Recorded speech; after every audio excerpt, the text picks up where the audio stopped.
한겨레 보도에 따르면 문화방송 대주주인 방송문화진흥회 이사진과 MBC의 경영진이 MBC의 특정 기자, 앵커, PD를 현업에서 배제하는 MBC 블랙리스트를 사실상 지휘한 것으로 드러났습니다. 고영주 박문진 이사장은 경영진 면접을 보는 과정에서 노조에 가입한 사람을 앵커로도 안 시키고 중요한 리포터도 안 시킬 방법이 있냐라고 묻고 또 그런 사람은 앵커로 세우지 말아야 한다고 요구합니다. 그리고 그런 기자, 앵커, PD를 유효 인력이라 표현하며 업무와 상관없는 것으로 보내는 것을 논의합니다. 또한 최순실 국정농단 관련해서는 언론이 엄청난 비리를 저지른 것처럼 보도했는데 사실이 아니라며 최순실 관련 보도는 2008년의 광우병 보도와 비슷한 거라고도 주장을 합니다.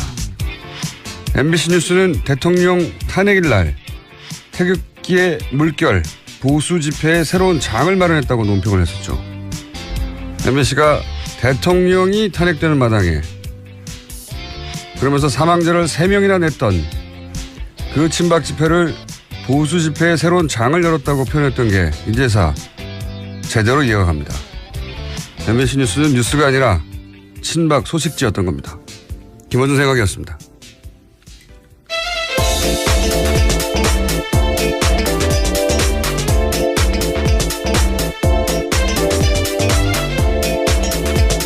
시사인의 김은지입니다. 자, 오늘도 뉴스를 또 해볼까요? 예. 네. 많습니까, 뉴스가? 네, 좀 있습니다. 좀 있습니다. 네. 첫 번째 뉴스는 뭡니까? 네, 문재인 대통령이 어제 세월호 참사 피해 가족들을 청와대로 초청해서 정부의 부실 대응에 대해 사과했습니다. 참사가 발생한 지 3년 4개월 만인데요. 정부의 부실한 대응에 대해서 대통령이 공식 사과한 겁니다. 또 문재인 대통령은 재발 방지를 위해서라도 진실규명이 반드시 필요하다라는 이야기도 했는데요. 유가족이 요구하는 2기 세월호 특별조사위 구성을 위해서 정부와 국회가 최선을 다하겠다라는 약속도 했습니다. 저도 어제 유민 아빠를 만났는데, 예. 청와대 통과하면서 한편으로는, 뭐랄까요. 너무 쉬워서, 예. 너무 쉬워서 허망한 면이 있다고. 그리고 이제 대통령이 사과한다고 하는데 그냥 눈물이 왈칵 났다고. 예. 문재인 대통령 시절에 벌어진 일은 아니지만 정부를 대표하는 당사자로 이제 사과를 한 거죠. 예. 자, 어제 한 200여 명 유가족들이 방문한 걸로 아는데, 관련해서는 저희가 3부에서 다녀오신 유가족 한 분 연결해가지고 자세한 이야기 들어보기로 하고요. 다음 뉴스는요? 네, 또 오늘 문재인 대통령의 취임 100일입니다. 취임 100일을 맞아서 기자들과 일문일답을 하는데요. 오늘 오전 11시 TV로 생중계됩니다. 내외신 기자 300여 명이 참석하는데요. 질문 내용이나 질문자에 대한 사전 조율은 없다라고 합니다. 네. 앞으로 나올 뉴스에 대한 뉴스잖아요, 이건. 뉴스가 아닌데. 네, 그런데 사실 기자회견에서 사전조율 없다라는 것이 당연한 것처럼 보이지만요. 바로 지난 박근혜 정부 때 워낙 비교가 되기 때문에요. 또 이 또한 뉴스가 되고 있습니다. 그렇군요. 그때는 이명박 대통령 때도 마찬가지였어요. 예. 질문을 받아서 그다음에 질문할 기자를 지정하고 미리 그 사람만 질문을 하는 것이었고 질문도 처음 받는 것처럼 기자회견 박근혜 대통령 기자회견 잘 보시면 마치 처음 받는 것처럼 말을 하는 경우가 있습니다. 막 받아줬고 말하고. 네. 그래서 뉴스타파에서 당시에 사전 각본을 공개해서 굉장히 큰 논란이 된 바가 있습니다. 네. 국민들 입장에선 정말. 다 외우고 나온 거였어요. 이미 질문도 정확하게 정해져 있었고 누가 할 건지도 정해져 있었고 답변은 그 질문 하에 미리 외워서 나온 거였죠. 예. 쉬워졌죠 그게. 근데 이번에는 없다는 거죠. 예. 네, 원래라면 자유로운 질의응답이라고 하는 게 자연스러운 일이기 때문에요. 그런 모습들을 다른 지켜볼 수 있을 나라에서 것 그렇게 같습니다. 합니다. 예. 예. 그 정도 질문과 답변을 못하면은 대통령이 돼서는 안 되는 거죠. 예. 자, 다음 뉴스는요.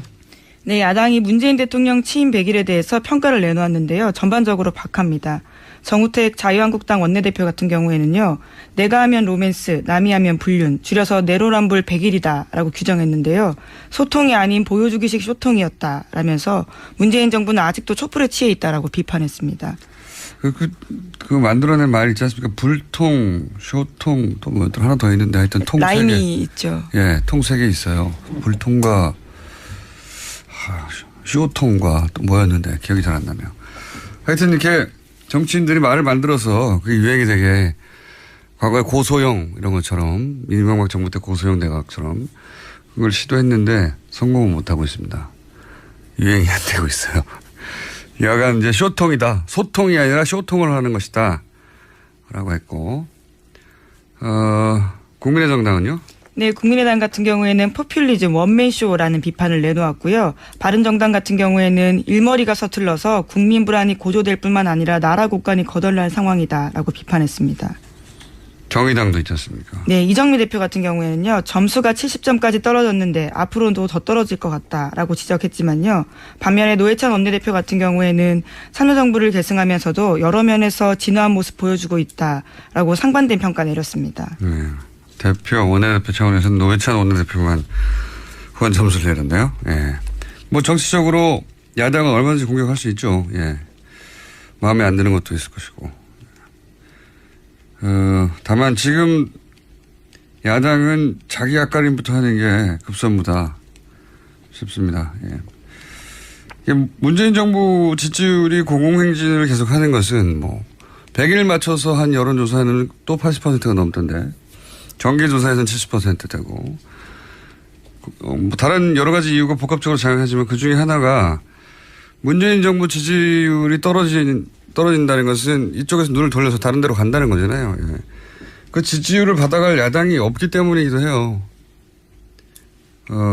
문재인 안 되겠어. 그럼 누구하고 이렇게 눈길을 돌릴 곳이 없는 겁니다. 예. 그러니까 지지율이 높은 것은 자기들이 잘못해서도 있는 거예요. 문재인 정부가 잘해서도 있는 거지만 지지율을 받아갈 것이 없습니다. 지금. 예. 라이벌이 없는 거죠. 한마디로. 자, 다음 뉴스는요? 네, 외교안보 관련된 소식도 전해드리겠습니다. 트럼프 대통령이 어제 또 자신의 트위터에 관련된 내용을 썼는데요. 북한의 김정은이 매우 현명하고 상당히 논리적인 결정을 내렸다. 안 그랬다면 재앙적이며 용납할 수 없는 일이 일어났을 것이다 라고 썼습니다. 네. 트럼프 대통령의 이 같은 반응은요. 미국령인 괌을 공격하겠다고 엄포를 놨던 김정은이 당분간 미국의 행태를 지켜보겠다라면서 한 발짝 물러서자 쓴 것으로 보입니다. 네. 뭐 이 사태 초기부터 전쟁을 안 낸다고 줄기차게 저희는 얘기했었는데 뭐랄까요 그 멘트들이 지금 이제 빠져나갈 출구 전략을 구사하는 거죠. 근데 보고 있으면 전 세계에서 가장 강한 군대의 통수권자잖아요. 예. 며칠 전까지만 해도 무슨 핵전쟁이 날 것처럼 얘기했잖아요. 겨우 며칠 만에 고작 뭐 일주일도 안 돼서 이러는 걸 보면 좀 웃깁니다. 웃기고들 있는 것 같다 하는 생각이 웃기고들 있는 것 같다 생각이 정말 들고요. 그러니까 이 뉴스 브리핑에서 몇 번이나 얘기했지만 트럼프 전쟁 얘기하면 이제 그냥 스포츠 중계하듯이 받아 써가지고 포탈에 막 뿌리고 호들갑 떨고 그런 걸 좀 안 했으면 좋겠어요. 이제 이런 사람들입니다. 예. 자, 그러면서 또 대화해야 한다고 얘기를 계속하고 있죠. 예. 네, 대표적인 온건파인 틸러슨 국무장관이 내놓은 반응인데요. 또다시 북한과의 대화를 강조한 겁니다. 북한과의 대화에 도달하는 방법을 찾는데 계속 관심을 갖고 있다라고 밝혔는데요. 하지만 그것은 김정은에게 달려있다라는 이야기를 한 겁니다. 네, 뭐 어쨌든 긴장 국면 다음에 이제 대화를 하겠다는 제스처를 계속 취하고 있고 북한하고 미국이 이렇게 미사일을 쏘고 이런 일은 안 일어납니다, 여러분. 만약에 그런 일이 일어난다면 TBS 방송국도 박살나겠죠. 박살나겠고 아주 많은 사람들이 한반도에서 사망할 것이고 한반도 전쟁으로 끝나지 않죠. 예, 중국도 개입할 것이고 러시아는 또 가만히 있을 수 없고요. 예. 일본도 가만히 있을 수 없고 미국도 가만히 있을 수 없고 세계대전이 일어나는 거죠. 네. 국제전으로 끝날 수 없는 상황이기 때문에 상상할 수 없는 세계대전이 일어나는 것이고 이제 그게 과거 세계대전하고는 다르게 핵무기가 있잖아요. 예. 지구 멸망으로 가는 길일 수도 있습니다. 전쟁이 안 일어납니다. 여기서 이렇게 말 전쟁한다고 해서 그걸 하루 종일 일주일 내내 트럼프가 이제 무슨 전쟁한다고 했다고 지상 중계하는 스포츠 중계하듯이 그런 기사 좀 쓰지 말자고요. 이제 분석하거나 비판하거나 왜 그러는지 그 노림수가 뭔지 쓰면 몰라도. 자, 다음 순요. 네, 국정원 적폐청산 TF 관련된 소식도 계속해서 전해드리고 있습니다. 국정원의 민간인 댓글 부대인 30개 외곽팀 중에서 어제는 양지회 소속, 그러니까 국정원 전 직원들이 있다라는 거 알려드렸는데요. 이번엔 또 새로운 사람들이 나왔습니다. 이명박 전 대통령 지지단체가 있다라는 보도입니다. 이름하여 이명박과 아줌마 부대라는 이름의 인터넷 카페인데요. 이명박 전 대통령 지지하는 모임으로 2007년에 집중적으로 활동했습니다. 그런 다음에는 늘 푸른 희망연대라는 이름으로 바꿔서요. 일부 회원들이 활동을 했는데요.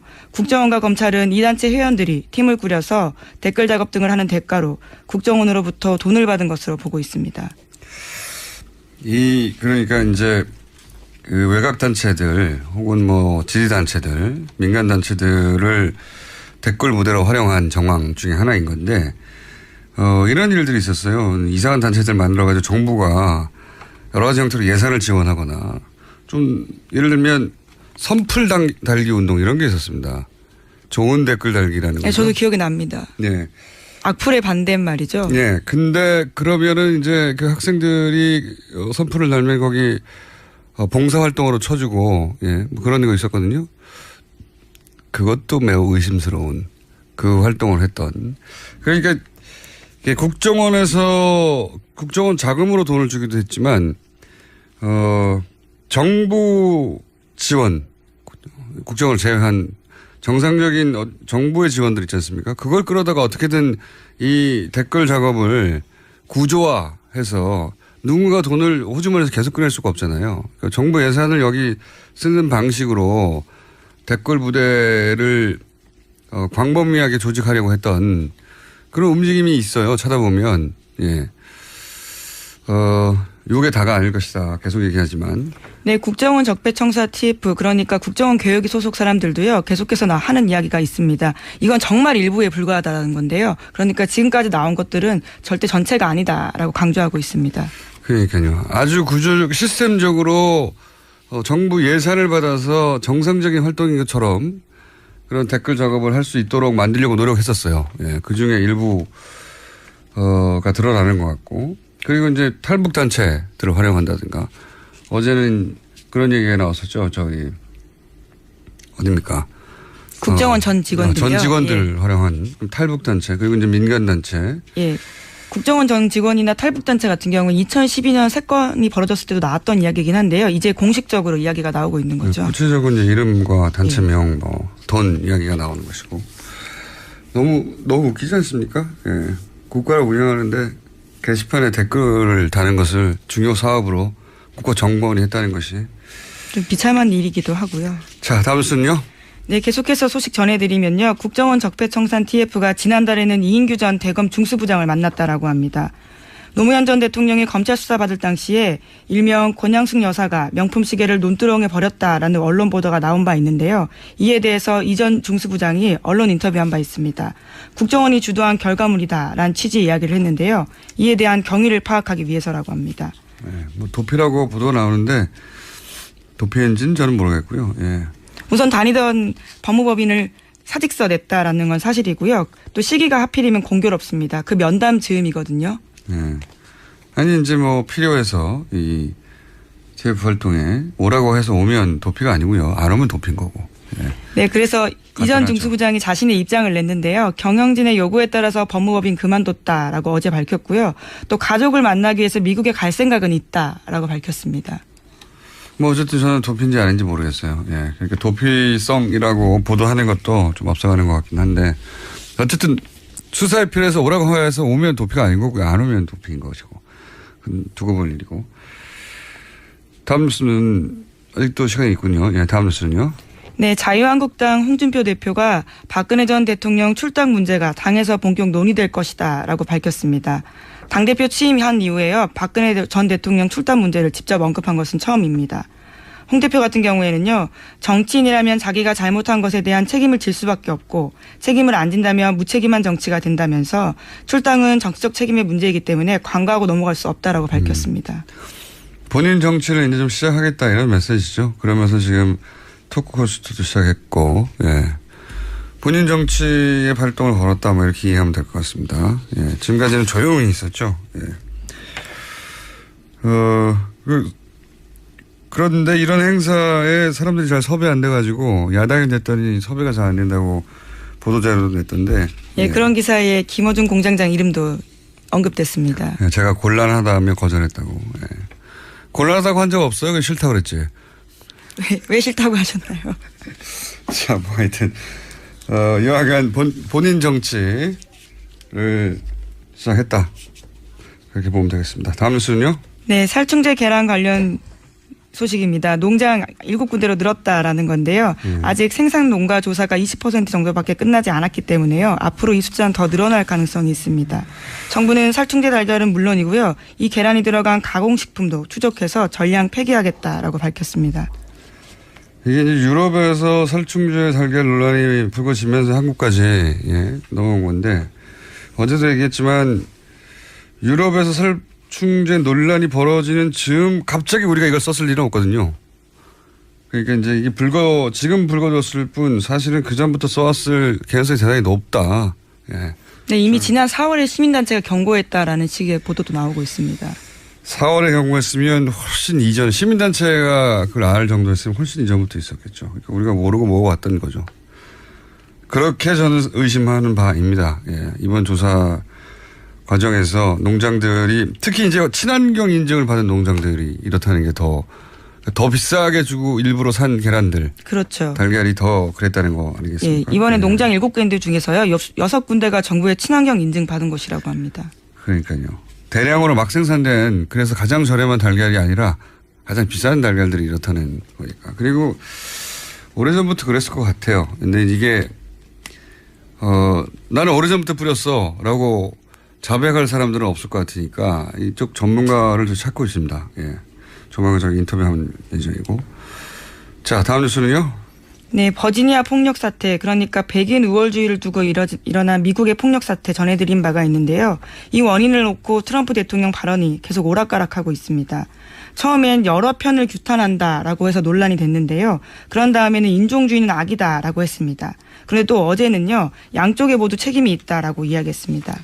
이게 이제 처음에 인종주의라고 이제 비난을 받으니까 한번 물러섰다가 또 자신의 지지 기반 중에 하나인 그쪽에서 지지를 철회한다고 하니까 다시 또 이런 얘기를 한 거거든요. 예.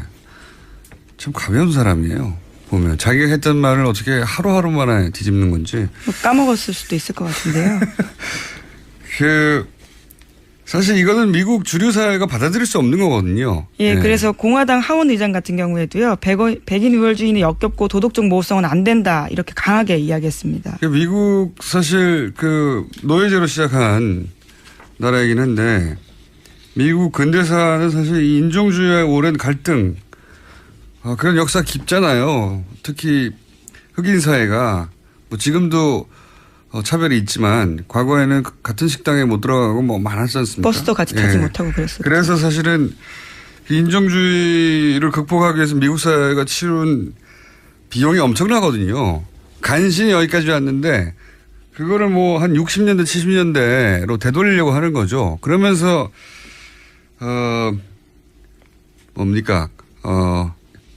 리 장군 갑자기. 네, 로버트 리 장군. 예, 로버트 리 장군. 동상을 둘러싼 갈등에서 표면적으로는요. 남부군 대장이었던 이 사람을 상징적인 인물로 내세우고, 예. 우리 뉴라이트하고 비슷한 일종의 수정주의 역사를 주장하는 거거든요.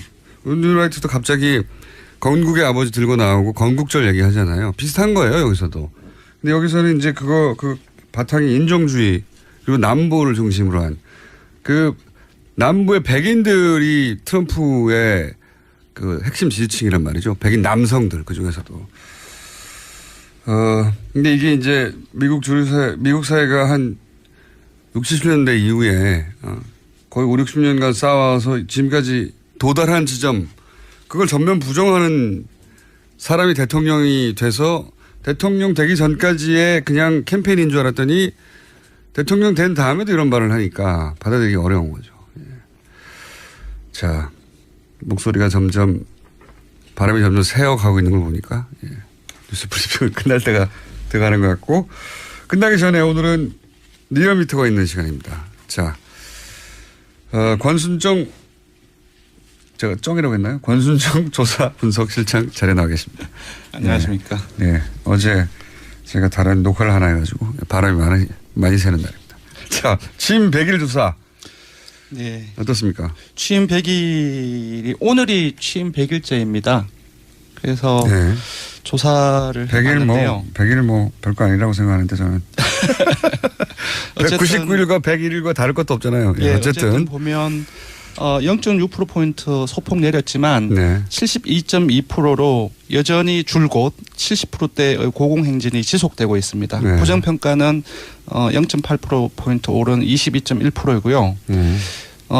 취임 100일이니까 취임 후 현재까지 잠깐 이제 경과를 잠깐 보면 새 정부에 대한 높은 기대감으로 취임 초 5월 4주째에는 84.1%까지 올랐습니다. 네. 최고치였죠.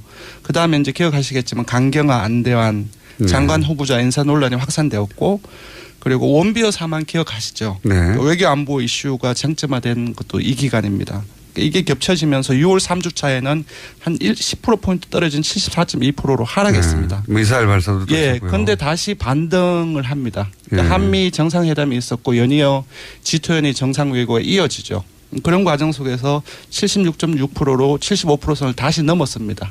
근데 그 이후에 다시 총영무 조대엽 등 인사 논란이 다시 불거지고 최근에 이제 북한 미사일 발사 이후에 한반도 안보 불안이 고조되는 과정 속에서 70% 초반으로 떨어졌는데요. 이러한 그 변화 과정 속에서도 주요하게 봐야 될 것이 보수층을 제외하고 모든 지역 연령 이념 성향에서 긍정 평가가 상당히 크게 높거나 50%를 상회하고 있다는 겁니다. 네. 그리고 두 번째로는 주목할 점이 있습니다. 대구 경북이나 60대 이상 보수층 등 같은 경우는 문 대통령의 전통적 반대층이지 않습니까? 네. 그래서 지지율이 상대적으로 뭐 40대 이하라든지 중도 진보에 비해서 낮긴 낮은데 분석을 해보니까 19대 대선 때보다 지지층을 확대한 폭이 이 대구 경북이나 이쪽에서 훨씬 더 높았다는 겁니다. 그래서 전반적으로 이러한 경향을 봤을 때 지금 상당히 지금 취임 100일째이긴 하지만 상당히 많이 지난 상황이긴 하지만 지지층이 상당히 탄탄하다. 이제 그렇게 볼 수 있을 것 같습니다.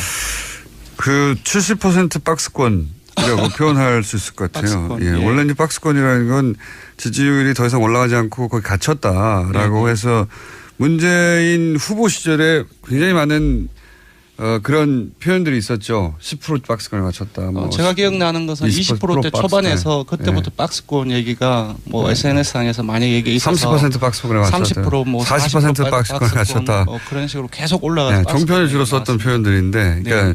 안 올라간다는 거죠. 확장성이 네. 없다고 비판하기 위해서 10%부터 40%까지 계속 박스권이라고 표현했는데 70% 박스권에 갇힌 것 같아요. 근데 네. 일반 국민을 대상으로 한 여론조사에서 70% 이상이 나온다는 것은 이거 엄청난 사실상 70%나 80%는 제가 봤을 때는 크게 의미가 없지 않나 싶습니다. 압도적인 네. 지지율인데 흔히 이제 여론조사에서 한 60몇 프로 넘어가면 어떤 사안에 대해서 압도적인 찬반이 나온다고 하는 거거든요. 예, 네. 66% 정도면 3명 중에 2명이 찬성 또는 반대한다는 것인데 3명 중에 2명이 전문가 조사가 아니라 일반 국민조사에서 그렇게 나오기는 상당히 어렵습니다.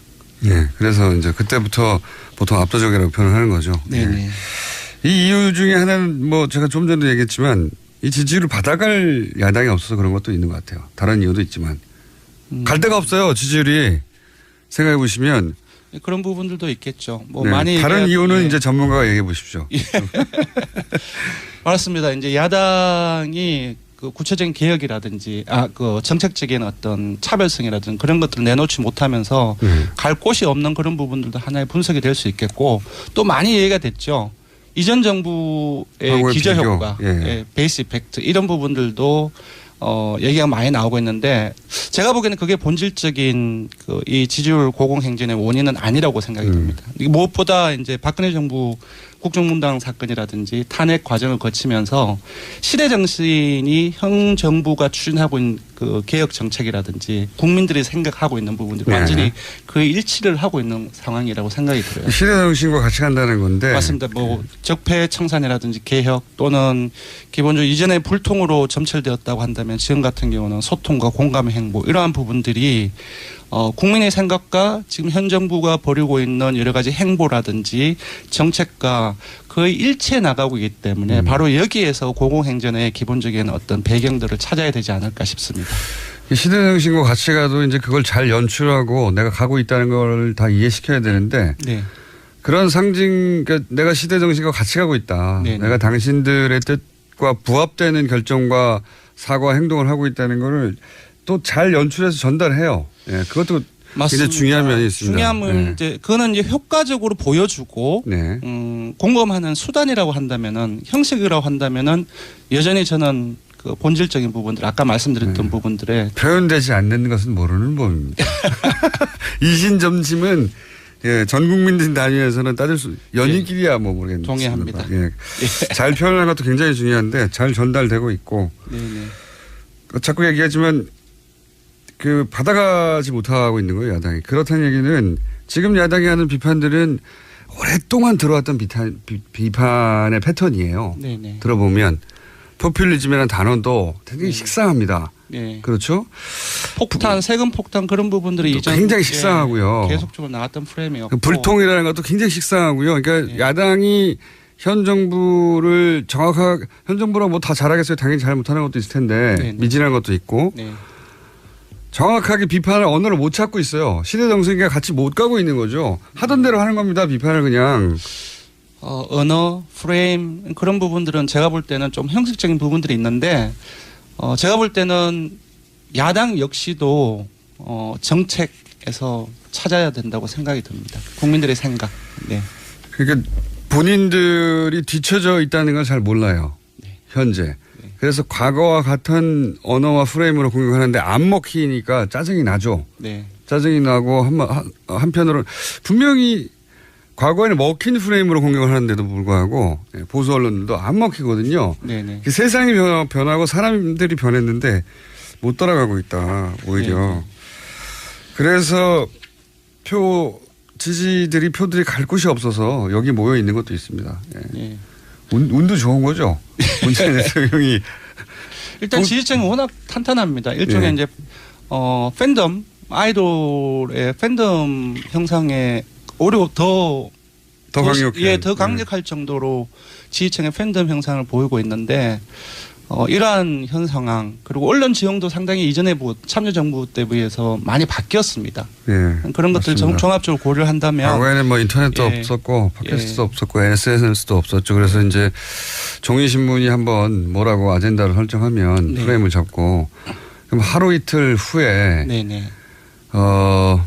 그 아젠다대로 뉴스가 흘러갔거든요. 다들 따라가고.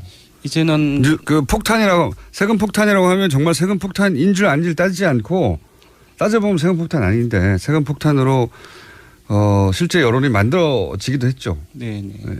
그런 게 이제 안 통하는 거죠. 또. 예, 근데 조금 우려 정도까지는 아니지만 그 지지율 이탈, 지지율 그 하락의 어떤 가능성 그런 부분들은 한번 짚어봐야 되지 않을까 싶은데요. 뭐 그런 날이 오겠죠. 네. 당연히 그런 날이 오겠고 100일째 저는 뭐 100일 챙기는 사람이 아니고 제 생일도 잘 안 챙기는 사람이라 특별히 100일째를 따로 챙겨야 하나 싶긴 하지만 뭐 여론조사를 많이 했더라고요. 다른 곳에서도. 네, 많이 했습니다. 네. 근데 다른 여론조사에서는 왜 80%대가 나오고 리얼미터 여론조사에서는 70%대가 나오는 겁니까? 일단은 여러 가지 요인도 많겠지만 무엇보다도 조사 방식 때문이라고 생각이 듭니다. 때문에. 네. 알겠습니다. 자, 그리고 저희가 항상 하는 있지 않습니까? 네. 그것마저 알려주마? 네. 현안조사 말씀하시는 거죠? 현안조사. 예. 네. 현안조사 이번에는 뭡니까? 두 가지 질문을 했습니다. 하나는 취임 100일째, 문재인 정부가 취임 100일째를 맞는데 지금까지 가장 마음에 드는 것 하나. 네. 그리고 가장 마음에 들지 않는 것 하나를 선택해라. 되게 아주 간단한 질문이지만 되게 유의미한 결과가 나왔습니다. 먼저 가장 마음에 드는 긍정평가를 보자면 서민 약자 우선의 정책이 23%로 1위가 나왔습니다. 두 번째로는 탈권위 국민 소통 공감 행보가 21%로 2위로 나왔고요. 뭐 뚜렷한 계획의 소신과 추진력이 19%로 3위로 나타났는데요. 이걸 한마디로 엮어보면 탈권위적 소통 공감 행보로 서민 약자 중심의 개혁 민생 정책 추진 이렇게 볼 수 있을 것 같아요. 아까 말씀드렸던 현재 문 대통령의 지지율 고공행진의 기본적인 배경과 일치하는 결과로 볼 수 있을 것 같습니다. 또 다른 하나는 그런 것도 있어요. 예전에는 자신을 중산층이라고 생각하는 사람들이 굉장히 많았거든요. 네. 요즘은 그런 사람이 굉장히 줄었어요. 자기가 중산층이 아니라 서민이라고 생각하는 사람 숫자가 굉장히 많아졌어요. 예. 네. 그것까지 연결이 되는 이야기인 것 같습니다. 그 재밌는 거는 아마 최근 기억하실지 모르겠지만 자유한국당 같은 경우 혁신 선언문이 발표가 될 때 서민 중심 경제 지향이라는 문구 때문에 그 혁신위원 한 분이 사퇴를 했었죠. 그런데 자유한국당과 보수층에서는 문 대통령이 가장 잘한 게 뭐냐. 1위가 서민 약자 우선의 정책이 1위로 나왔어요. 반면 이제 민주당이나 정의당 지지층, 중도 진보층 같은 경우는 탈권위적 국민 소통 공감 행보가 1위로 나왔고요. 또 하나 재미있는 게 또 있습니다. 그 부정평가. 가장 잘못한 게 뭐냐를 물어봤는데 가장 마음에 안 드는 게 뭐냐? 예, 1위가 뭐가 나왔을 것 같습니까? 없다. 맞습니다. 1위가 다른 내용적인 선택지가 아니라 마음에 안 드는 것이 하나도 없다가 34%. 그러니까 3명 중 1명이죠. 국민 3명 중 1명이 잘못하는 게 없다라는 게 하나도 없다라는 게 1위가 나왔어요. 이거 재밌네요. 예, 재밌는 결과이고. 농담처럼 얘기했는데 진짜 없다가 1위가 나왔어요? 예.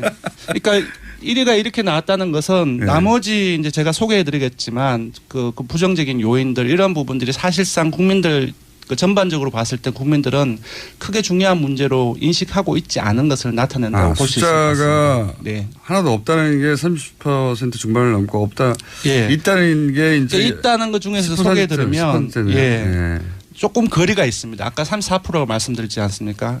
과다한 선심성 정책이 19%로 1위가 나왔고요. 그러니까 아까 하나도 없다를 제외하면 그럼 네 편, 내 편 가르기가 12%로 2위. 그리고 외교 안보 능력 부족이 11%로 이렇게 부정평가 톱3로 나왔습니다. 보수 정당들이 주로 공격하는 포인트들이네요, 이게. 예. 맞습니다. 근데 이제 공감대가 그렇게 크지 않다는 얘기고. 지금 여러 가지 선심선 정책이라는 프레임이 나오고 있는데 사실 그 앞에 그 재원제덜 문제 같은 경우는 그 프레임으로 바로 연결될 수는 없겠지만 좀 중도라든지 이런 층 같은 경우에서도 조금 의구심을 가지고 있는 부분들이 있거든요. 그런 부분들을 반영하는 응답이 아닌가 싶습니다. 알겠습니다. 정당 지지율 순위 숫자만 짜르륵 읽고 여기서 끝내야 될 것 같습니다. 네. 정당 지지율을 말씀을 드리면 더불어민주당 같은 경우는 지난주에 처음으로 40% 떨어졌죠. 그런데 51.6%로 상승하면서 다시 50%대 회복했습니다. 50% 박스권이 갇힌 거고요. 그다음은 국민의당으로 넘어가죠. 요즘 8.27 전대 그 선거운동이 한창 진행 중에 있죠. 월요일에는 처음으로 TV 토론도 실시가 됐는데요. 최하위였는데 지난주에는 언론 보도가 상당히 생각보다 많이 되고 있습니다. 그래서 일종의 컨벤션 효과가 나타나면서 6%로 상승했습니다. 그래서 최하위를 면했고요. 그리고 자유한국당 같은 경우는 이제 오늘도 이제 보도가 계속 나오고 있는데 광복절 전후해서 1948년 건국절 주장이 이어지고 있지 않습니까? 이렇게 이어지고 있는 가운데 16.4%로 소폭 하락했고요. 바른정당 같은 경우는 최근 몇 주째 문재인 정부와 대립각을 많이 확대시키고 있습니다. 안보 문제라든지 개혁의 어떤 재원 조달의 문제라든지 그런 부분을 대립각을 확대시키고 있는데 올랐습니다. 6.6% 올랐고 약 2달 만에 오차범위 내이긴 하지만 약 2달 만에 3위로 올랐었습니다. 마지막으로 정의당 같은 경우는 지난주에 반등세가 끊겨서 5%로 하락했습니다. 알겠습니다. 개요 알려주십시오. 네. 예, 대통령 정당 지지율 조사는 TBS 의뢰로 전국 19세 이상 성인을 대상으로 8월 14일과 16일 이틀 동안 조사를 했습니다. 전화 면접 자동응답 혼용 방식으로 실시했고 최종 완전 응답자는 1,006명입니다. 표본 오차는 95% 신뢰 수준 플러스 마이너스 3.1%포인트고요. 응답률은 5.3%입니다. 취임 100일 문재인 정부 평가조사 같은 경우는 역시 TBS 의뢰로 19세 이상 성인을 대상으로 했고요. 어제 하루 동안 조사를 했습니다. 전화면접 자동 혼용 방식으로 실시했고 최종 완전 응답자는 505명입니다. 표본차는 플러스 마이너스 4.4%포인트, 응답률은 동일하게 5.3%입니다. 하겠습니다. 리얼미터 권수정 실장이었고요. 예, 옆에서 조용히 앉아있는 시사인의 김은지였습니다. 감사합니다. 내일 뵙겠습니다. 고맙습니다.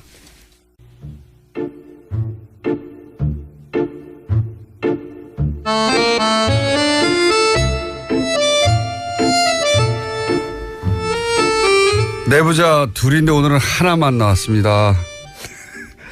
더불어민주당 안민석 의원 나오셨습니다. 안녕하십니까. 예. 네, 김성태 의원님이 계실 줄 알고 나왔는데 저 혼자네요. 안민석 의원입니다. 김성태 의원님은 이제 원래 휴가를 가셨는데 오늘 전화 연결하기로 했거든요. 근데 아침부터 아무리 전화를 해도 일부러 안 받으시는 것 같습니다. 그래서 연결이 안 되고 있어요. 예. 제가 방송을 하다가 끝나기 전에 연결되면 연결해 보기로 하겠는데, 예. 그분이 지금 자유한국당에서 만든 그 뭐 이상한 그 뭐야 국정원 계약체제 특위에 네. 위원으로 소속이 되셨어요. 예. 국정원 적폐청산 TF에 이제 반대되는 활동을 하는 그렇죠. 거죠. 예.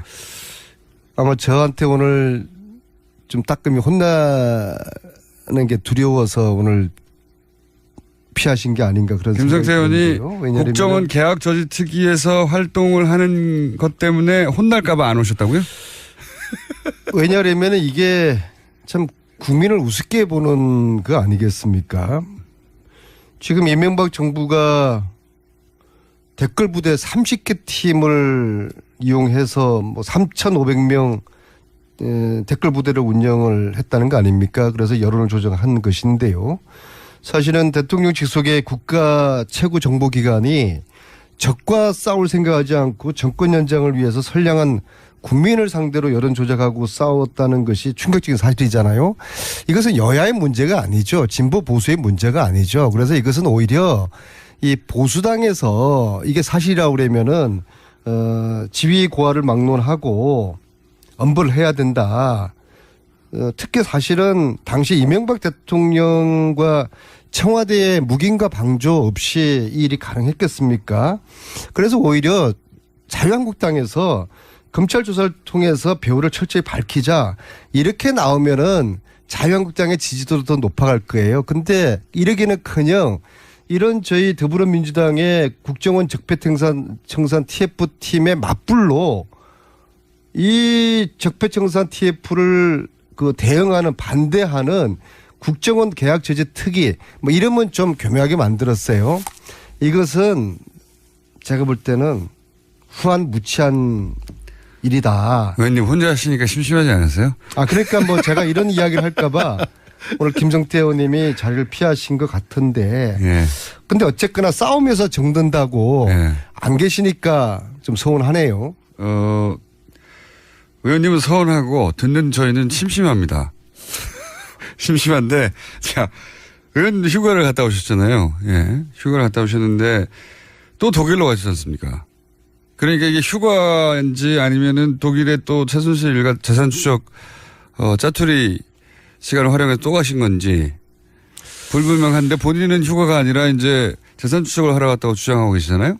그건 아니고요. 예. 이번에 이제 5번째인데. 5번째. 예. 이번에는 이제 돈도 다 떨어지고. 그래서 국회 이제 공식 출장이 있었어요. 유럽 가는. 아하. 예. 거기에 제가 사선이다 보니까. 예. 저보고 이제 단장을 하라고 정세균 의장님이. 아하. 그 출장 임무를 다른 주셨어요. 목적의 출장인데 거기 가서 또 이걸 하셨어요? 네, 출장이라 쓰고 은닉재산 추적이라 읽는다. 자, 그래서 유럽을 다니고 있는데 그런 거 보통 외우고 계십니까? 그런 문장은? 순간순간적으로 나오죠. 저도 공장장하고 같이 어울리다 보니까 그렇게 되네요. 네.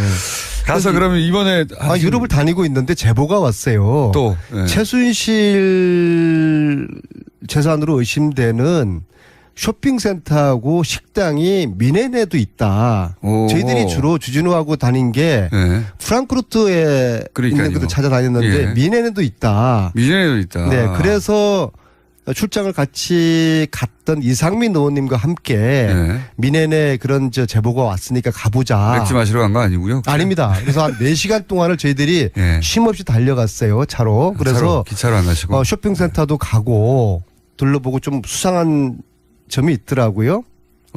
아니 쇼핑센터를 그냥 가는 것만으로는 수상한 점을 발견할 수 없지 않습니까? 아니 거기 뭐 주인도 없고 중국에서 한 사람이 있는데 이야기를 좀 던져보니까 쇼핑센터라기보다는 이제 가게군요, 가게. 네, 그러니까 그게 큰 가게. 예, 92년에 최순실 씨가 독일의 어느 교포하고 유벨리라는 회사를 만들지 않았습니까? 네. 그 회사를 같이 만들었던 교포의 것이더라고요. 아하. 그리고 이제 최순실 씨 독일 재산이 누군가의 차명으로 그런데 보통 건물의 형태로 있다. 그렇죠. 라고 그래서 여러 번 식당이나 호텔을 얘기했었는데. 운영을 하고. 네, 식당이나. 네, 그래서 네. 이제 쇼핑센터에 대한 의심을 하고 그다음에 식당을 가서 저희들 식당에서 밥을 먹으면서 이런저런 이야기들을 좀 캐묻기 시작했죠. 어느 그랬더니 갑자기 어느 한 40살 정도 된 네.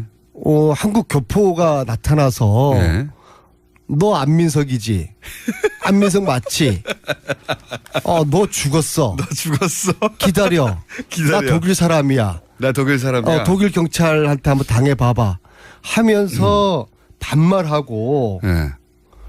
아주 그냥 흉악하더라고요. 앞뒤 없이요? 네, 그냥 반말하고 너 안민석이지? 거의 너 뭐 거의 감금 상태 가지를 못하게 하는 거예요. 밥도 다 먹었는데 경찰에 신고했다고 그랬는데 30분 지나도 오지도 않아요. 저도 억울하니까 그래 경찰 가가지고 따져보자. 응? 전후 사정 없이 무조건 그랬다고요? 아이. 안민석 당신이 이러이러했는데 그것은 이러이러하기 때문에 문제라고 한 게 아니라 네. 너 안민석이지. 너 안민석이지. 너 안민석이지. 황당하더라고요. 그러다 갑자기 사인 받는 거 아닙니까? 그래 이상민 의원님은 변호사 출신이잖아요. 네. 또 법사위원장님 출신이고 이거는 보통 일이 아니다. 그리고 너가 우리가 국회의원인 줄 아는데 이런 식으로 폭력을 행사하고 폭언을 하고. 뭐 언어 폭력이죠. 네. 그래서 좌시할 수 없다. 그래서 우리도 독일 경찰 기다렸는데 한 30분 지나도 경찰이 안 오는 거예요. 그분은 그러면 그렇게 폭언을 한 다음에 그냥 사라지셨고. 아니죠. 계속 저희들을 붙잡고 있었죠. 나가지 못하게. 어떻게 붙잡았어요? 제지했죠. 제 손을 붙잡고 나가려면 못 가게 붙잡고. 하고. 근데 그 말만 한 게 아니고요. 네. 근데 이제 그 제지를 뚫고 기다려도 경찰이 안 오니까 저희들이 굳이 저희들 또 다른 일정을 또 해야 되니까 본래 이제 출장 장소로 이동을 했죠. 근데 그 사람이 누구였냐? 92년 최순실과 함께 해서 독일 회사를 만들었던 최순실 독일 은닉재산의 조력자로 의심되는 유모 씨의 아들이었어요. 그러니까 가족이 우리 아버지를 그런 식으로 모함했다고 이제 화를 낸 거군요. 말하자면 항의하고. 그래도 그렇게 하면 안 되죠. 조곤조곤. 아니 만약에 정말로 따지든지. 본인이 정말 억울하게 모함을 당했다면 그럴 수도 있죠. 화가 나가지고. 그렇다고 뭐 뺨을 때린 건 아니지 않습니까? 그래서 이제 그런 봉변의 해프닝 말고. 그 결말이에요. 끝이에요. 그래서 저희들은 그냥 거기를 못 가게 하는 거를 뿌리치고 그 장소를 떠났죠. 거기서 사건이 끝났습니까? 그런데 이제 오늘 아침에 제가 그 얘기하는 것보다도 또 다른 뭐 제보 아닌 정보인데요. 15년에 스위스 연방법에서 해외 외국인의 불법 재산을 몰수해서 환수하도록 하는 법이 만들어져 있더라고요. 스위스에. 네. 그래서 이 법을 지금 이제 번역을 하고 있는 중인데 대충 이렇게 보니까 어떤 불법 재산을 조사할 수 있느냐? 외국의 부정부패 정도가 악명이 높은 경우 그렇게 이제 명시가 돼 있어요. 지금 모호하네. 악명이 높을 경우. 정치적으로 예. 이 부분을 우리가 요구를 하면은 이 대상으로 악명은 높지 않고 돈만 많으면 어떻게 합니까? 조용히 돈을 많이 생겼으면. 악명이 뭐 높죠 그거야. 높고. 최순실 케이스야 악명이 높긴 한데. 최순실 씨뿐만 아니라 과거에 그 부정한 돈이 의원님? 스위스 비밀 계좌에 돼 있다는 그런 의심되는 그런 돈들에 시간이 다 됐는데요. 요 마무리를 3부 앞부분에 한 5분만 하고 가셔야 될 것 같습니다. 3부에서 이어가겠습니다. 3부를 또 합니까? 자, 2부에 이어서 안민석 의원 마무리를 못하셔서 스위스에서 부정부패로 축제한 재산에 대해서 합법적으로 환수할 수 있는 법이 마련됐다는 걸 최근에 알게 되셨다고 소개하다가 지금 끊겼는데 나머지 소개해 주십시오. 네, 이게 일종의 스위스판 부정재산 몰수특별법이라고 볼 수가 있는데요. 그 아직 뭐 정확하게 제가 법률가한테 자문을 안 받았는데 일단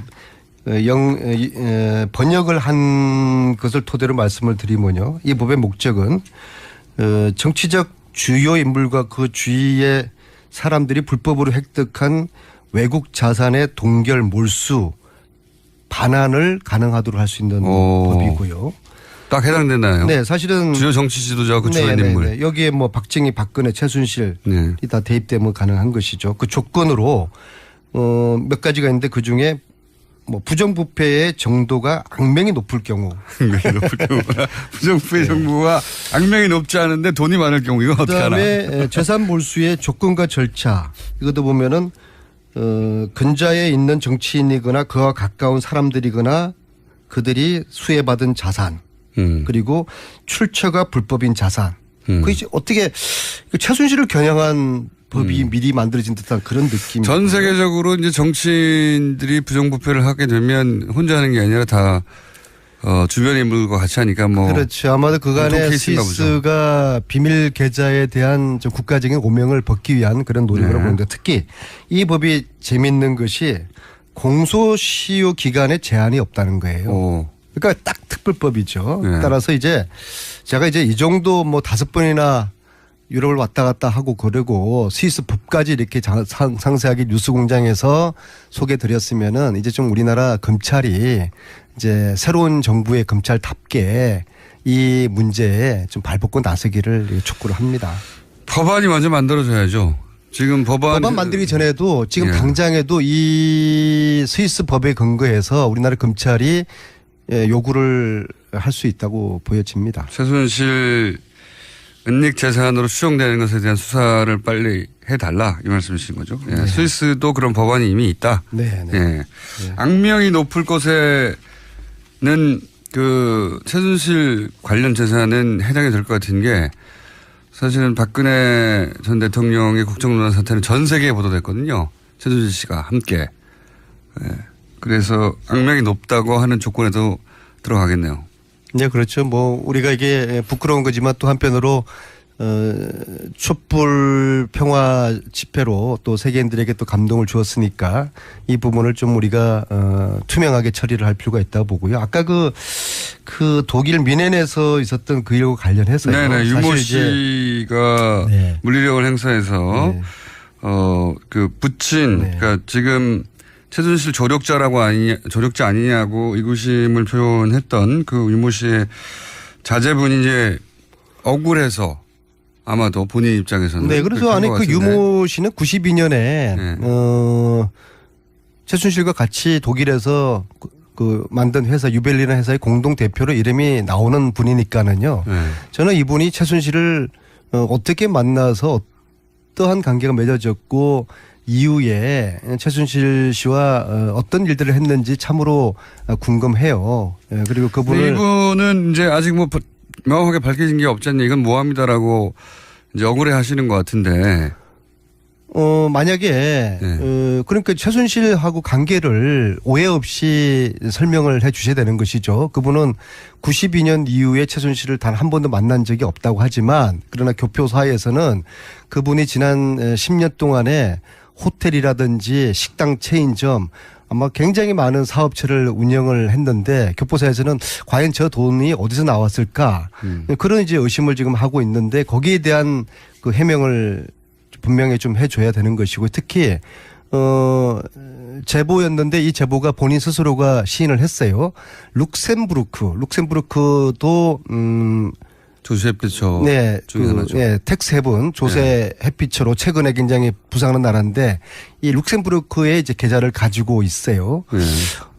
그분은 사실 이전에는 여행업을 했던 분인데 왜 뭐 룩셈부르크에 계좌를 가지고 돈을 찾으러 다닐 이유가 뭐가 있었는지 거기에 대해서도 해명이 아직 안 됐고요. 그래서 계좌를 제가 보고 싶어 했는데 본인은 뭐 돈이 얼마 없다고 말씀을 하시는데 그러면 그걸 한번 저한테 한번 보여주시라. 이번에 지난 4번째 가서 그렇게 했는데 그거는 변호사랑 상의를 해야 된다 하면서 그 이후에 반응이 없어요. 그리고 이 모든 자기 재산은 유대인 사위가 다 조성해 준 거라고 도와준 거라고 하셨는데 결혼은 한 2년 전에 했어요. 근데 이분은 10년 전부터 사업체를 굉장히 많이 독일에서 운영을 했단 말입니다. 그래서 이런 것들에 대한 본인의 어떤 명쾌한 투명한 이제 해명을 요구하고 만약에 저희들이 제가 의심하는 것들이 의심이었고 사실이 아니었다고 하면은 제가 정식으로 사과를 해야 되는 것이고요. 독일까지 가서 사과하게. 뭐 어떤 방식으로든 제가 뭐 네.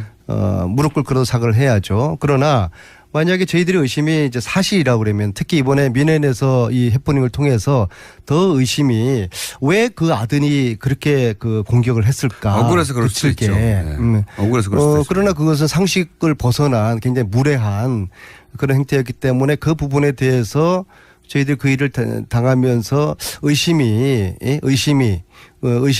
더 이제 가중된단 말입니다. 그래서 이제 이것이 저희들 의심 사실이라고 그러면은 그분은 아직 국적이 우리나라 국적이기 때문에 우리나라 검찰에 뭐 조사를 받아서 이게 이제 불법적인 어떤 재산 내지는 은닉 재산을 관리하고 있는 것으로 밝혀질 경우에 또 이제 법적인 적절한 또 처벌을 받아야 될 것입니다.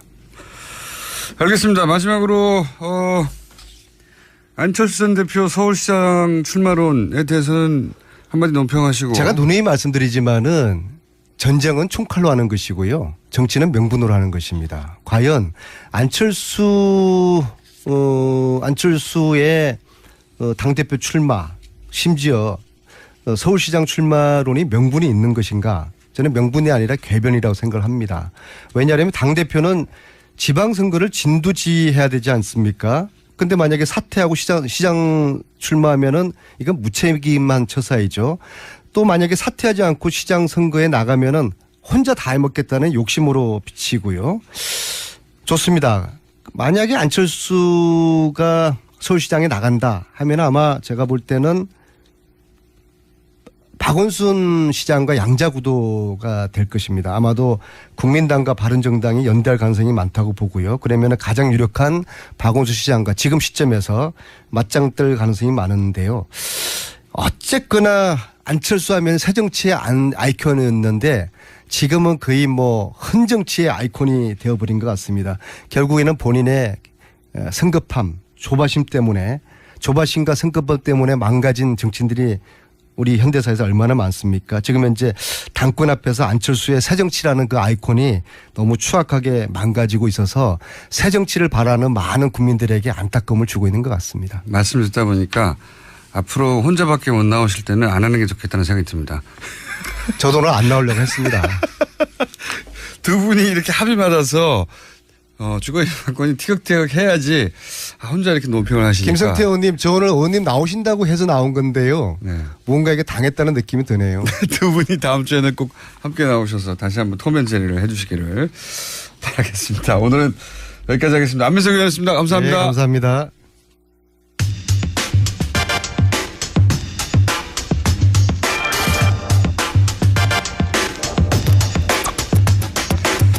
문재인 대통령이 세월호 참사 유가족들을 청와대로 초청했습니다. 어제.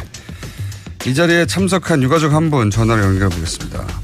단원고 2학년 5반 이창현 군의 어머니 최순아 씨 전화 연결됐습니다. 안녕하세요. 네, 안녕하세요. 네. 청와대 가는 길, 그 효자동에서 농성을 직접 하신 적도 있죠? 네, 그렇죠. 예. 예, 얼마나 하셨습니까, 그때? 그때 8월 22일 날, 2014년 8월 22일 날 시작해서 76일 동안 네. 대통령 만나주라고 저희가 날마다 노숙하면서 청와대 들어가서 1인 시위도 하고 대통령 만나달라는 신청서 이런 것도 쓰고 네, 그랬었습니다. 그때 처음에는 76일간이나 그 바닥에 앉아서 농성하실 줄은 모르셨을 것 같고, 유가족들이 그렇게 간절하게 얘기하면 대통령을 만날 수 있을 줄 아셨을 것 같은데, 그렇지 않습니까? 처음엔 그랬죠. 처음에 시작은 그때 유민 아빠가 네. 특별법 때문에 단식이 40일이 돼가는 시점이라 이러다가 네. 어떻게 잘못될 수도 있겠다는 그런 위기감이 와서 엄마들 몇 명이 청와대 효자 동사무소에 둥지를 틀고 우리 대통령 유민 아빠 살려보자. 네. 처음엔 그렇게 시작을 했어요. 좀 만나달라고 제발 좀 만나달라고 사람 좀 살려달라고. 결국엔 만나주지 않았고 그게 길어져서 아무런 성과도 없이 그냥 나올 수는 없는 거여서 계속 하다가 결국에는 76일을 하게 되었었습니다. 그렇게 이제 그 농성뿐만 아니라 이제 청와대 가는 길목에서 대통령을 만나게 해달라는 여러 차례의 충돌이 있었는데 굉장히 힘들었어요. 결국 못 만나셨고, 예. 그런데 네네. 어제는 뭐랄까요, 너무 그렇게 어렵게 만나려고 했었어도 안 됐던 게 너무 쉬워서 약간 허탈하지 않으셨어요? 그렇죠. 저희가 진짜 지난 6월 말까지도 1인 시위를 계속 했었거든요. 예. 그거는 그러니까 미수습자 수습이 지난 6월 말까지 미수습자 찾아달라고 네네. 그런 1인 시위를 했었는데 예. 그렇게 들어가고 싶었던, 만나고 싶었던, 가고 싶었던 곳인데 저희가 버스를 청와대에서 마련해 주셔서 안산에서부터 쭉 왔는데 네. 한 번에 저지도 안 당하고 검문이나 저지 이런 거 단 한 번도 없이 그냥 청와대 정문을 통해서 쑥 한 번에 들어가는 거 보고 네. 진짜 허무했죠. 허무하기까지 하더라고요. 이렇게 쉬운 거였는데 3년이나 걸렸다는 게 저희는 진짜 못 들어갈 줄 알았어요. 그때 당시에는. 근데 쉽게 쑥 한 번에 들어가는 거 보고 허탈했습니다. 더구나 200여 명 가까운 분들이 한두 명 따로 대표로 만나는 게 아니라 네. 만나고 싶어하는 분들은 다 만나 주신 거잖아요. 예. 그래서 저희 단원고 유가족뿐만 아니라 미수습자 가족도 있었고 교사들 가족, 그다음에 생존자 부모, 인천의 일반인 유가족, 일반인 생존자, 화물기사 등등 굉장히 많은 분들과 다 초청해서 193명인가 이렇게 갔었어요. 그런데 이제 언론에 짧게 보도는 됐는데 네. 많은 분들이 이제 울었다. 이거 어떤 대목에서 그렇게 갑자기 눈물이 쏟아진 건지. 저는 개인적으로 이렇게 대통령이 등장하는 순간, 보는 순간 눈물이 핑 돌더라고요. 그동안 당했던 게 있잖아요. 그런 것들이 막 그 서름이 복받쳐 올라오는 그런 게 있었어요. 그래서 보는 순간 그냥 눈물이 핑 돌더라고요. 이런 것 같아요. 그러니까 아이가 엄마를 잃어버렸는데 이렇게 동동거리다가 그러니까 엄마를 찾았을 때 그냥 달려가서 안고 우는 그러니까 그때의 느낌 그런 느낌이었던 것 같아요. 그래서 엄마들이 많이 울었죠. 무슨 말을 해서가 아니라? 네. 말씀도 하셨죠. 그러니까 대한민국 대표로 사과도 하셨는데 어제 가서 그러니까 제일 큰 성과가 있다면 저는 개인적으로 그거였던 것 같아요. 대한민국을 대표로 해서 사과하신다는 거 그게 순서잖아요. 저는 그게 제일 성과 있었다고 생각해요. 그때도 참 많이 엄마들, 부모님들이 많이 울었죠. 물론 뭐 문재인 정부 시절에 일어났던 일은 아닌데 어쨌든 정부를 대변해서 국가를 대표해서 그런 얘기를 한다는 자체 한 번도 들어본 적이 없으니까요. 그러니까요. 예. 한이 됐었는데 그게 우리가 왜 이런 취급을 당하는지 정말 몰랐었어요.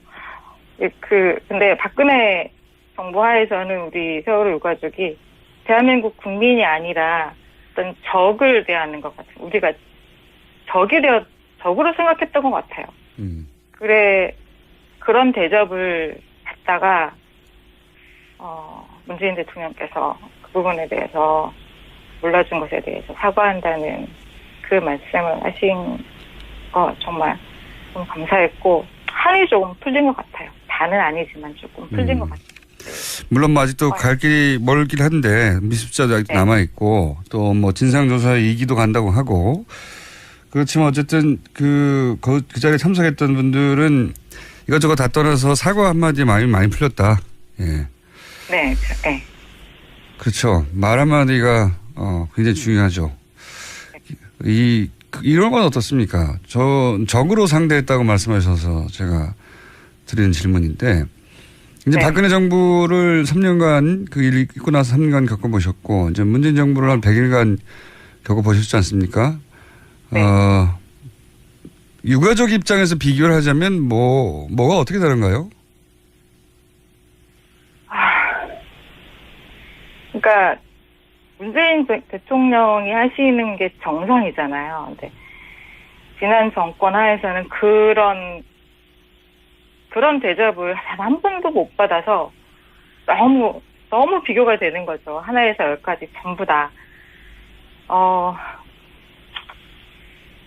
정말 당연한 거잖아요. 저희가 요구한 것들이. 저희는 정말 당연하다고 생각하기 때문에 지금껏 싸우는 건데, 왜 사고가 났는지, 왜 구조하지 않았는지, 구조하지 않은 건 저희가 그날 가서 직접 보고, 또 3년 동안 이 박근혜 정부가 이 세월호를 그냥 덮으려는 시도들을 굉장히 많이 보고 겪었거든요.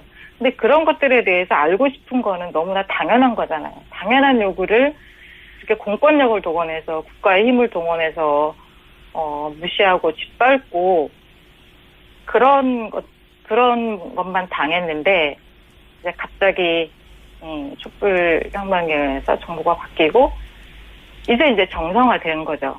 이게 정상화된 건데, 이게 당연했던 건데, 너무나 비교되게 그렇게 다른, 올바른 태도를 보이셔서, 저는 너무 감격스럽고, 이제 제대로 시작할 수 있다는, 정말, 진실을 밝혀낼 수 있다는 그런 기대감이 큽니다. 예.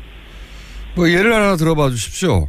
예, 어제 있었던 일이라도 저희는 이제 지켜보는 입장이니까 그 심정이 정확하게 되지는 못하니까 뭐가 어떻게 다를까 이렇게 느끼겠구나 구체적인 이런 상황에서 뭐 그런 예가 없나요? 작은 거라도? 저희가 대통령을 만나기 위해서 많은 저 임원들이 있거든요. 준비해서 요구사항들을 쭉 얘기했는데, 그에 대해서 이제, 거기에 국무조정실장님도 참석하시고, 많은 그 청와대 관계자분들이 참석하셨는데, 예. 국무조정실장님이 실제로 제가 요구한 것들에 대해서 하나하나 다 답변을 하시고, 법이나 행정 절차가 마련되는 대로 우리가 요구한 것들에 대해서 긍정적으로 하도록 하겠다는 그런 답변을 주셨고, 해수부 장관도 답변하셨고, 그다음에 전해철 의원님도 구체적으로 답변을 해주셔서 그게 실제로 저희가 느낄 수 있을 만큼 많이 달라지고 우리가 요구한 대로 되는구나를 느낄 수 있을 때까지는 시간이 걸리겠지만 그래도 좀 기대감은 들었어요. 그 관계자들이 직접 나와서 직접 해명을 했군요. 거기서 답변을 하고. 네. 대통령만 참석했던 게 아니고. 네, 맨 나중에는 대통령께서 이제 종합적으로 저희 신정 헤아를 하면서 이제 어떻게 하시겠다는 말씀도 하셨고요. 알겠습니다. 왜 청와대 캐비넷에서 뭐 다른 뉴스보다 유가족분들은 이 뉴스가 주목됐을 것 같은데 왜 세월호 특조위를 무력화하라 뭐 이런 내용을 담긴 문건이 발견됐다 이런 보도가 있었지 않습니까? 네. 그렇죠. 그 보도를 보고는 어떤 생각을 하셨습니까? 이게 해수부에서 작성한 문건이거든요. 네. 그 특조위를 무력화라는 구체적인 지시가 담긴 문건이었고 실제로 그렇게 네. 실행이 된 건데 저희 그때 당시 알았었거든요. 그때 문건을 저희가 발견을 한 거예요. 저희 가족이. 예.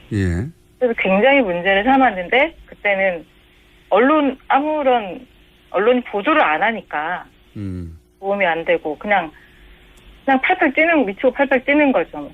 그때 이미 그런 문건이 존재하는 걸 아셨고. 네. 아하. 예, 제가 알았었어요. 예. 아무도 보도해주지 않고 문제 삼지 않으니까 그냥 그대로 넘어가고 실제로 그 새누리당 추천 의원들이 전원 사퇴를 하면서 그게 실행이 되고 특조위가 무력화되고 이런 것들을 지켜볼 수밖에 없었거든요. 그게 사실이었고 저희는 그때 이미 알았고 그때 해줬어야 되는데 언론이 다뤄져서 정말 이거는 말도 안 되는 건데 청와대에 결국 지시한 거죠. 박근혜 대통령 7시간 조사하는 거 나오면 니네 새누리당 추천 의원들은 전원 사퇴한다고 기자회견을 하고 실제로 사퇴해라. 특조위 들어가지 못하게 해라는 이게 실제로 지시가 떨어져서 그대로 된 건데 그게 실행이 됐던 거잖아요. 그런데 당시 언론들이 이걸 제대로 보도해주지 않았다. 네, 보도해주지 않아서. 언론에 대한 불신도 크실 것 같은데. 네. 여러 언론사들 중에서도 특히 유가족들을 화나게 했던 언론사가 또 있습니까? 혹시? 네, 많은 분들은 KBS 우리가 쫓아가서 네. 지금 보도국장의 그거 보도 문건 때문에 네네. 5월 8일 날 9일 날 1박 2일로 쫓아간 그것들을 많이 기억할 텐데 저는 개인적으로 MBC가 너무 미워요. 왜 그렇습니까? 그 전원구조 오보도 처음에 네. MBC가 맨 먼저 11시 1분인가 먼저 냈거든요. 근데 그거 목포 MBC에서 그거 사실 아닐 수 있다. 사실 아닐 수 있다고 분명히 그 본사에 얘기했는데 정정하지도 않고 그대로 계속 내보냈고. 목포 MBC는 아닐 수도 있다고 했는데 네.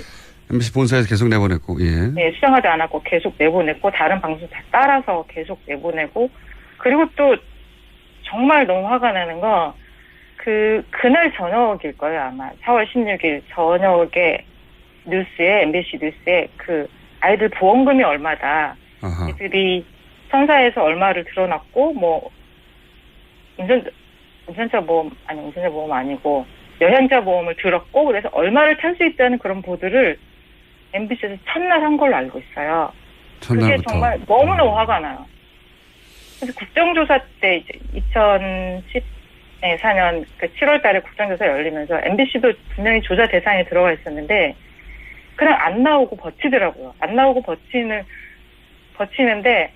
그러니까 국회의원들이 국정조사 의원들이 동행명령권 이런 것도 발동을 하고 그러는데 결국엔 안 나오고 안 나오고 그냥 버텨버리니까 그대로 끝나는 단 한 번도 MBC는 조사를 하지 않았거든요.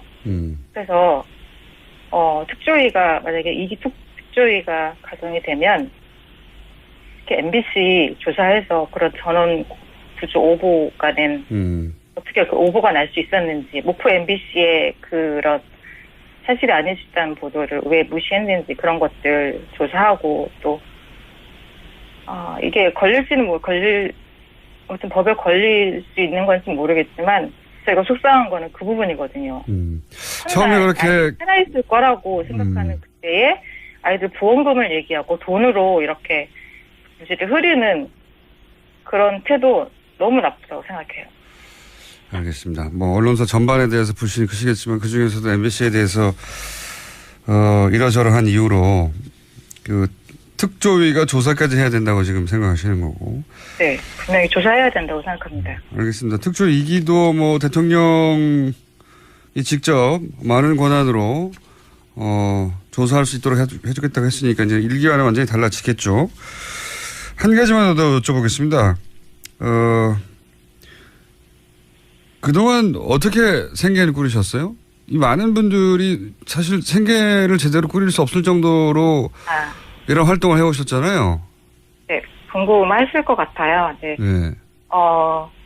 저희가 특별법이 2014년도에 2개가 통과됐는데 진상규명특별법하고 이렇게 피해자 지원 특별법 2개가 통과됐어요. 근데 네. 지원 특별법은 이렇게 국가 보상이 네. 포함돼 보상을 어떻게 해주느냐는 그런 부분인데 네네. 거기에 독소 조항이 하나 들어가 있어요. 국가의 보상을 받은 사람은 국가에 어떠한 요구도 하면 안 된다. 진상규명 요구는 어떤 그런 독소 그러니까 돈 받고 진상규명 요구는 하지 말라 이런. 하지 말라는 그 조항이 들어 있어요. 그래서 그 조항 때문에 그러니까 물론 그 보상 신청을 해서 받은 분들도 있지만 한 110가정 정도는 네. 그 독소 조항에 걸리기 때문에 보상 안 받고 우리는 민사로 가겠다고 민사 소송을 진행 중에 있고요.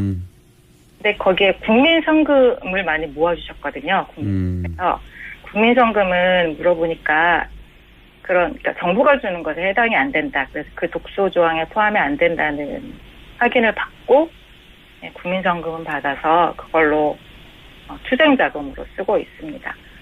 감사한 일이죠. 근데 그 독소 조항에 대해서 저희가 그 헌법 소원을 냈어요. 그거 네. 헌법에 위배되는 거 아니냐. 그래서 소원을 냈는데 그게 유언이라는 그런 판결이 올해 초인가? 다행이군요. 예. 그 조항이 유언이라는 거. 보상은 보상이고 잘못된 건 밝혀내야 되는데. 네. 국가로부터 보상을 받으면 잘못됐더라도 뭔가 아무런 요구를 할 수 없다고 아예 조항을 받고 있다는 건 정말 악질적이었네요. 지금까지 그렇게 해왔다고 그러더라고요. 정부가. 그렇군요. 알겠습니다. 지금 그것도 위헌으로 났다고 하니까 그것도 다행인 일이고 그러면 그동안은 그러니까 국가가 아니라 국민 성금으로 모아준 돈으로 그렇죠. 예. 네. 국가가 할 일을 국민들이 해왔던 것이고 그 덕분에 여기까지 올 수 있었다 이런 말씀이시네요. 네. 네네.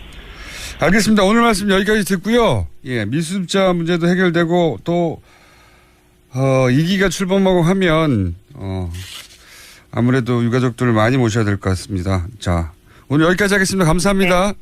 네, 감사합니다. 네. 지금까지 단원고 2학년 5반 이창현 군의 어머님 최순아 씨였습니다.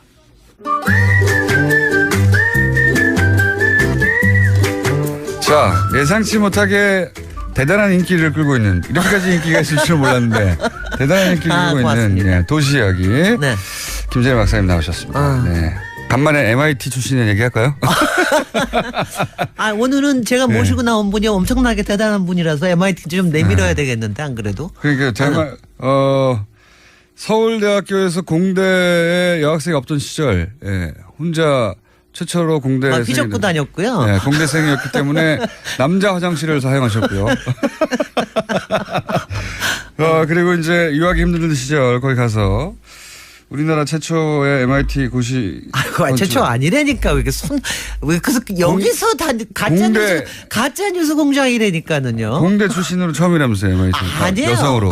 그런 거 아니에요. 여성은 몇 번째였습니까, 그럼? 여성으로는 2번째인가? 최초라 2번째. 다 합해서는 뭐 꽤 많은 사람들이 그러니까 나왔고요. MIT 공대에서 도시건축을 전공한 최초의 여성 아닙니까? 한국 여성으로? 아니에요. 그렇지 않아요. 몇 번째? 두 번째요? 2번째인가 3번째인가? 그럼 2번째로 하죠.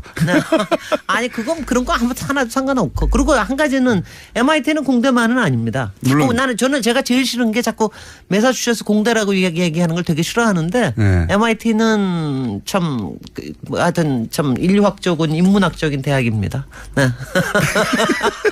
네. 네. 그래서 치고요. MIT에 큰 관심은 없습니다. 그냥 어쨌든 많이 알려진. MIT는 유일하게 김호중 공장장님께서 인정하는 학교이기도 하다는 건 제가 알고 있어요. 거기 첨숙계 선생님 계셔서. 노암 첨숙계 선생님 계셔서. 네네. 그 양반 인터뷰하기 참 힘들더군요. 그럼 굉장히 힘들죠. 네. 굉장히 힘든데 시간을 잡아서 인터뷰한 적이 있는데 인터뷰하고 느낀 게 있습니다. 네. 예. 뭐랄까요. 말이 참 많다. 뭐 하나 물어보면 뭐 어찌나 길게 대답하는지. 그러니까 박사지. 예. 네.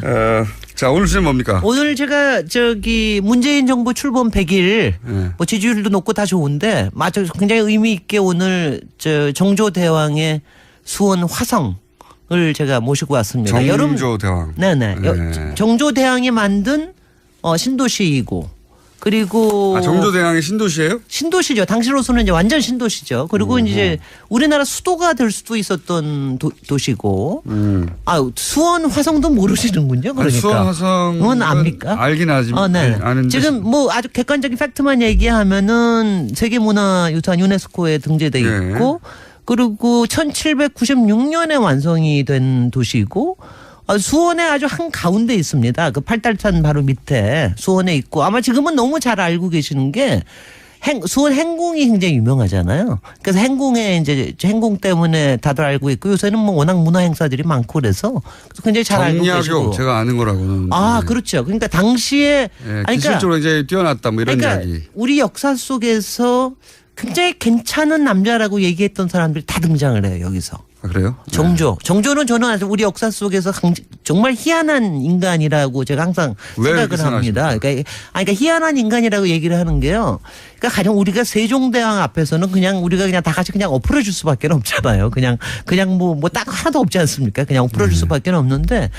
정조대왕은 굉장히 일단은 갈등이 많은 사람이고 그리고 사도세자의 아들이고 할아버지하고 여러 가지 갈등 그리고 그 많은 거를 한을 겪고 이제 겨우겨우 왕이 됐는데 한 20여 년 정도 집권을 했는데 그동안 여전히 탕평책을 했단 말이죠. 근데 그렇게 탕평책하고 할아버지의 유지를 받들었으면서도 또 이 소구루는 자기가 하고 싶은 걸 다 했어요. 그래서 우리가 이제 많이 알고 있는 게 개혁 군주로 알고 있었잖아요. 그래서 우리가 이제 항상 얘기를 하는 게 일찍 돌아가셨단 말이죠. 김어준 공장장보다도 더 어린 나이에 돌아가셨습니다. 그 시절에는 48이. 그 시절로서는 그렇지만 평균 수명 가까운. 그렇지만 이제 영조대왕은 거의 60여 년 동안을 집권을 하셨으니까 만약 정조대왕이 그렇게 일찍 죽지 않았더라면 과연 조선의 역사는 어떻게 됐었을까? 이 얘기를 우리가 많이 합니다. 그래서 갑작스러운 죽음에 대한 의혹을 제기하는 사람들도 있죠. 그 독살설도 있고 뭐 여러 가지 있는데 뭐 그거는 나중에 정조대왕이 너무 희한한 사람인 게요. 당시에 그 정적이라고 얘기했던 노론의 그 수령이 있습니다. 심환지라고 영의정까지 한 사람인데 이 사람한테 편지를 수천 통을 보낸 사람이에요. 이게 이제 이게 몇 년 전에 이게 나왔습니다. 그래서 절대로 그동안 독살설이 노론에서 독살을 했다라는 그런 얘기가 있었는데 그게 아니다. 그 심환지한테 계속해서 그 편지를 보면 너무 웃기는 게 우리가 요새 왜 SNS 쓰듯이 막 글도 쓰고 그래요. 막 하하호호 웃기도 하고 막 농담도 하고. 그렇겠죠. 농담 되게 하여튼 정말 이상한 사람이에요. 제가 정조대왕은 그러니까 특히 제가 지난번 꿈에도 나왔는데 왜냐하면 제가 이런 거예요. 제가 도시계획을 공부를 하면서 저희한테 이 프라이드를 심어준 게 수원 화성 얘기입니다. 사실 우리의 도시라고 하는 게 그렇게 큰 역사가 있지는 않거든요. 전통에서. 그런데 18세기에 이런 신도시를 가지고 이런 통치와 이런 시대의 이념과 이런 사회에 대한 꿈을 가지고 그걸 또 계획을 했을 뿐만 아니라 만들어내기까지 했다. 이것 때문에 생기는 프라이드가 있고 그리고 이 인간으로서 해놨던 얘기. 그다음에 이제 굉장히 또 매력적인 인간이기도 하죠. 원래 갈등이 있는 사람이 매력적인데 이 사람 정말 매력적인 사람이에요. 정조 얘기는 그만하고 정조 얘기. 아니 정조 얘기할 때 제가 하나만 더 얘기할게요. 정조 이야기가 수많이 드라마와 영화가 됐는데 소설도 나왔는데 여기 나온 배우들이 다 또 근사한 남자들이 많이 있어요. 근데 그 중에 하나만 제가 그 영화 사도에서 딱 정조가 그 해경궁 홍씨 그 행궁에 가서 춤을 추는 장면이 나오거든요. 딱 그 장면에 정조가 나오는데 소지섭이 거기에 분합니다. 근데 근데 거기 부채를 들고 춤을 추는 장면이 있는데 제가 여태까지 본 거 중에서 바로 저게 바로 정조다. 한 1, 2분 나오는데. 소지섭 씨 페이스북에 아니 소지섭의 문제가 아니라 이거는 그걸 그린 거에 그러니까 감독이 잘했다. 그 감독이 굉장히 잘한 거죠. 그리고 그게 남자가 자기 어머니의 회가변에서 춤을 추면서 자기의 온 인생과 자기의 철학을 얘기할 수 있는 그게 진짜 남자입니다. 소지섭 씨의 선이 고와서 그랬겠죠. 그래서 그렇지 않아요. 제가 해봐요. 아니야. 그거 그래서 그런 게 아니라 저는 그게 굉장히 정말 마음에 들더라고요. 그러니까 정조의 마음이 아마 그런 거 아니었을까 이런 생각을 하고요. 네.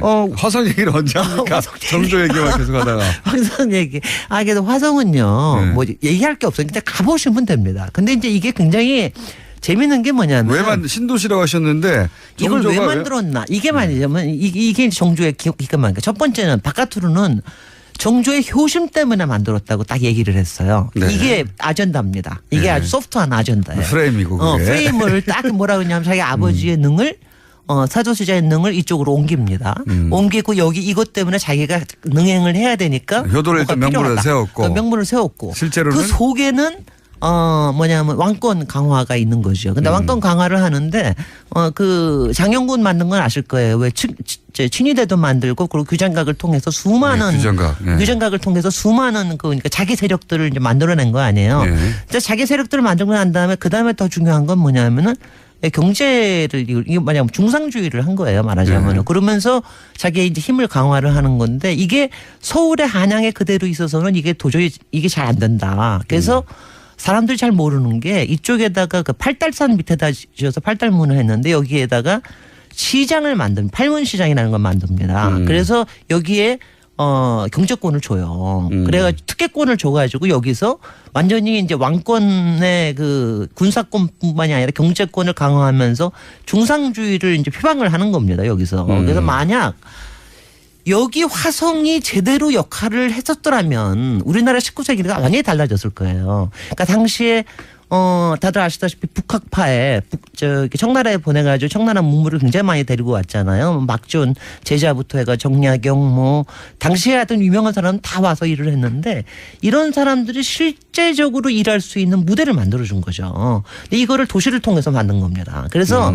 만약 이게 뭐냐면은 1796년에 완성이 됐는데 그리고 완성된 것도 딱 3년 만에 완성해요. 정확히는 33개월 만에 완성합니다. 엄청나게 빨리 했네요. 그러니까 계획을 한 10년 하고 33개월 동안 합니다. 정약용이 그까지 책까지 다 써놨는데 그래서 33개월 만에 완성하고 난 다음에 그리고 2년 있다 죽어요. 그러니까 얼마나 속상합니까. 10년을 계획해서 3년 만에 해치웠다. 3년 만에 해치우고 3년 만에 행궁까지 다 해치우고 여기 5.2km 되는 이제 성 만들고 성을 만든 거 보면은 성도 되게 웃겨요. 우리나라 성들이 되게 이렇게 무슨 공격을 하거나 방어하는 게 잘 없거든요. 보통 산성에 가 있는데 여기에 화성은 완전히 방어용입니다. 완전히 방어를 해서 이 안에서 왜 공심 유명한 것들 나오는 그 안에서 총을 다 쏠 수 있게끔 만든 거예요. 공성전을 위해서 만든 거군요. 완전히 공성전을 위해서 만든 거예요. 그래서 이게 만약 정말 팔문시장이 제대로 역할을 했고 여기에 상권들이 완전히 서울에 있는 유기전이나 이런 데가 아니라 이쪽으로 옮겨갔고 그러면서 이제 이 말하자면 중상주의와 수도를 옮기려고 그랬나요? 그러니까 속으로 마음은 천도였습니다. 속으로 마음은 천도를 하면서 그쯤 바깥으로는 신도시가 소프트 아젠다를 만든 거죠. 그래서 지금도 가서 얘기 들어보면은 뭐 정조대왕이 효심 때문에 해계공 홍씨를 모시고 뭐 아버님을 모시고 이렇게 얘기하면 전 속으로 막 웃죠.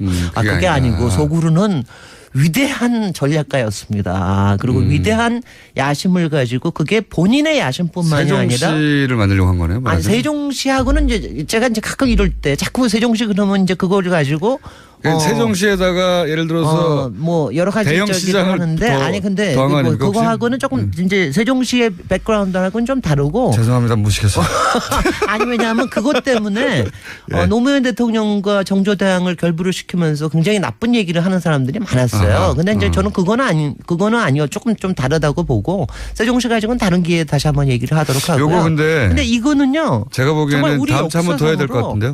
다음 주 한번 그러니까 그럽시다. 그러니까 정조 정말 얘기가 다 지나가버렸어요. 여행하기가 너무 좋아. 그러니까 가서 걷기만 해도 되거든요. 그래서 이거는 정약용 얘기도 좀 해주셔야 돼요. 정약용 얘기도 해야죠. 정약용도 정말 대단한 사람. 다빈치 아닙니까? 다빈치. 제가 보기에는 너무 대단한 사람이에요. 다빈치에 가장 가까운 조선의 인물이 그리고 정약용이라고 규장각도 생각하는데. 대단한 거고요. 대단하다는 얘기 하다가 시간 다 됐습니다. 죄송합니다. 꿈에 또 나와주십시오 다음 주에. 김진애 박사님이었습니다. 감사합니다. 네.